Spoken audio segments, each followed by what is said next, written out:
What's good, everyone? Hopefully, you're having a wonderful week. It is Monday, December 7th, and I wanted to talk about actually the whole idea of transitions. When I got into videography, a lot of what I was doing was that I was actually getting into a lot of, how can I say this, transitions because I felt that transitions were going to make my videos look better than where they were before.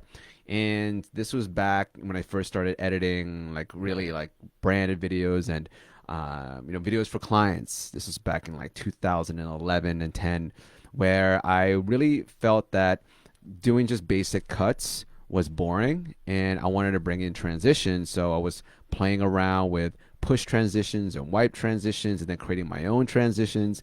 And I remember when I talked to my friend who is a professional editor, and he actually edits feature films and short films and TV shows and commercials. And the way that he edits, there's no transitions. It's just the most cleanest cuts ever to tell the story. And what I wanted to say today is that I think nowadays a lot of people, especially editors and young videographers, they depend way too much on the transitions and actually way too much on the frenetic pace of your visuals without really telling a story. And I know that it's easy for you to mask bad shots or a boring video by using transitions, though I think it's the best way to balance between having way too many transitions and having a boring video. It's all about knowing what the tone of your video is. Like you're not gonna have way too many transitions or transitions at all if it's just an interview. Maybe if there's some B-roll here and there, but you really want to pick and choose your battle when it comes to transitions. And I think that for me, I have my technique now with transitions is that I downloaded from Envato Elements and I got a transition pack. And this really just cut everything in half when it came to time, even like 75%. I used to make my own transitions. I used to follow Justin O'D show and different types of YouTube editors, and I used to create adjustment layers with keyframes and ease in, ease out. I used to go on After Effects. I used to use the graphic,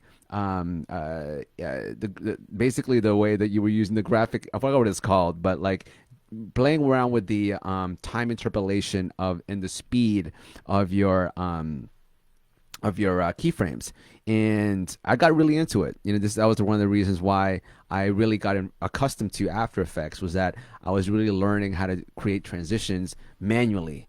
And then someone introduced me into just buying transitions from people. And at first, I was very apprehensive because I thought, hey, I'm going to be the cool guy and the really talented guy that creates his own transitions. I'm not going to use someone else's transitions. That's weak. That's what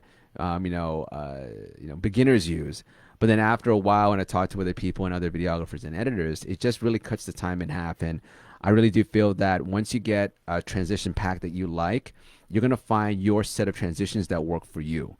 And I found that for me, I like my zoom ins, I like my spins, I like my pushes, I love pans, I love glitches, I love aberrations, and I don't really go more than that. And also split screens. And the reason why I don't go into that is you want to create a theme to your editing. You want to create this visual language that everyone can recognize. So if your transitions or your editing is all over the place, no one can really recognize like that is you. That's Mitchell's editing. But for me, I've heard from my friends and from people that I have a specific style to my editing because I've picked my set of transitions.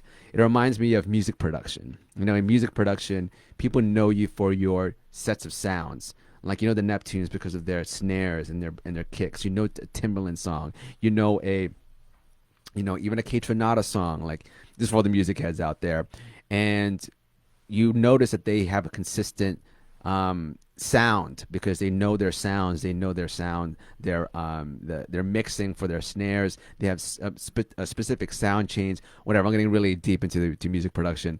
Anyways, you recognize music producers for their sets of sounds. It's the same thing with editors. You want to recognize an editor and also you for your shot selections, for your camera movement, for your pace of editing, as well as your transitions if you have them, and what type of transitions and how you use them. And I just want to say that a lot of the people that I've actually mentored before, the whole idea of a transition, it has to be set in the right place. It just can't be, you can't just have a spin transition that spins out in the middle of an interview if it doesn't have any real place to it. A really good cut to me is when you can really match the movement from shot to shot, match the frame rate as well, like speed ramping, and also just match certain shapes. And so that's my style. And of course, it's always up to your interpretation. That's why editing is an art, and art is all about what your style and what works for you. And I'm sure you can figure out a way where your transitions are killer. You can prove me wrong. I just know that watching videos that have way too many transitions that are unnecessary, it really turns off a lot of viewers because they just see it as a frenetic visual piece that has no story or meaning or intention behind it. So a lot of you young editors out there who are getting into transitions between your shots, I believe that you should invest in a transition pack if you want to do it the hard way and to learn After Effects and learn keyframing. You should look into creating your own transitions. And it really is all about just keyframes and just automating the keyframes and doing it in a way where the time interpolation is easy in, easy out, and not so rigid and linear. And so I feel like once you get a hang of creating your own transitions, then you can start understanding how to utilize the ones that you bought. But you can just be super simple and just buy your own transitions by going on Envato Elements. So that's my advice for this week, is really understanding how you're using your transitions, using it as a visual language that speaks your voice and makes it unique to you, and also not using it too much where the viewer is turned off, and actually knowing when to use them at the right time and figuring out which ones are great for which moments, which ones elicit a certain feeling or elicit a certain movement that you want in a certain video. I think that once you start getting into editing and using transitions, you're going to see how shots are connected through transitions, and how sometimes if you can just space it out, you can have you create a theme. Like you can't just have spin transitions, glitch transitions, and zoom in transitions, and pan transitions, and all over the place. Like sometimes it's great to create a theme of your transition. Like you're only going to use in zoom in, zoom outs, camera shake, and a glitch, and that is like a constant theme throughout your video. Therefore, you can see that there's actual intention behind your editing rather than just random transitions placed all over the sequence. Anyways, hopefully you learned something this week on transitions. Go out there and edit, practice with your own transitions, find something on Envato Elements and buy it. And if you want to, go, of course, into After Effects and play around with keyframing and the transform and the positioning and null objects and all that stuff. But we'll get into that in another week of the weekly download. Thanks again for tuning in. I appreciate you for being here. If you have any questions, please DM or leave a comment below, or email me at mitchell@videocontentschool.com. Thank you so much for watching, and I'll see you next week.